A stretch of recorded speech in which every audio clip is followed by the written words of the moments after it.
ارحبي يا بنت شيخ من قروم الرجال،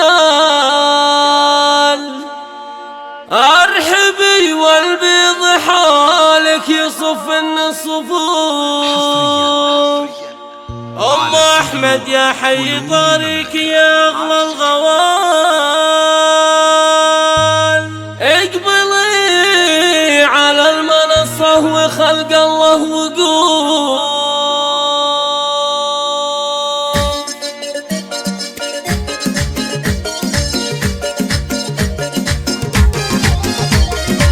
ارحبي يا بنت شيخ من قروم الرجال، ارحبي والبيض حولك يصفن الصفوف. ام احمد حي طريق يا اغلى الغوال، اقبلي على المنصة وخلق الله وقول. ام احمد انت الاصيلة كريمة الخصال، مثل طيبك بين كل الخلايق ما نشوف. بنت عز وبنت روس كريمين السبال، ما توفت القصايد وجزلة الخروف. افرحي يا ام احمد وشوشي الغزال، العبي على اللحون وعلى دق الدفوف. انت الشيخة على كل ملكة الجمال، وانت اللي كاملة بالخصايل والوصوف. كاملة يا بنت ابوها ولله الكمال، هيبتك هبة وتزهاك عقبة الوصوف. بنت شيخ طيب الساس مدهل الثقال، هذا بالطيب والجد معروف. شايع صيته مع الناس وفعله جزال، الشدايد موقعه في مقدمة الصفوف. إيه وعيالك هل العز وزحول الرجال، للدرن من روس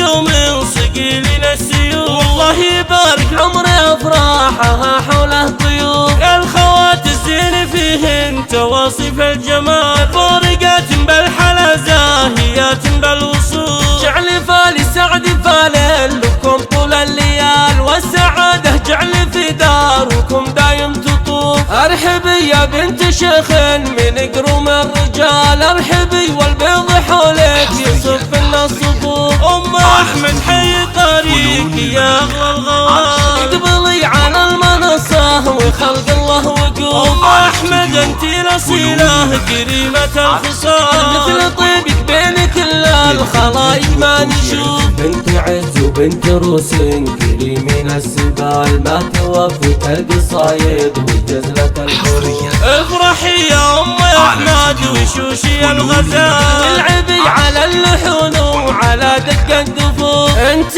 الشيخة على كل ملكة الجمال، وانت اللي كاملة بالخصايل والوصوف. كاملة يا بنت ابوها ولله الكمال، هيبتك هبة وتزهاك عقبة الوصوف. بنت شيخ طيب الساس مدهل الثقال، هذا بالطيب والجد معروف. شايع صيته مع الناس وفعله جزال، الشدايد موقعه في مقدمة الصفوف. إيه وعيالك هل العز وزحول الرجال، للدرن من روس قوم صقيلين السيوف. والله يبارك عمر افراحها حوله ضيوف، الخوات الزين فيهن تواصف الجمال. فارقات بالحلا زاهيات بالوصول.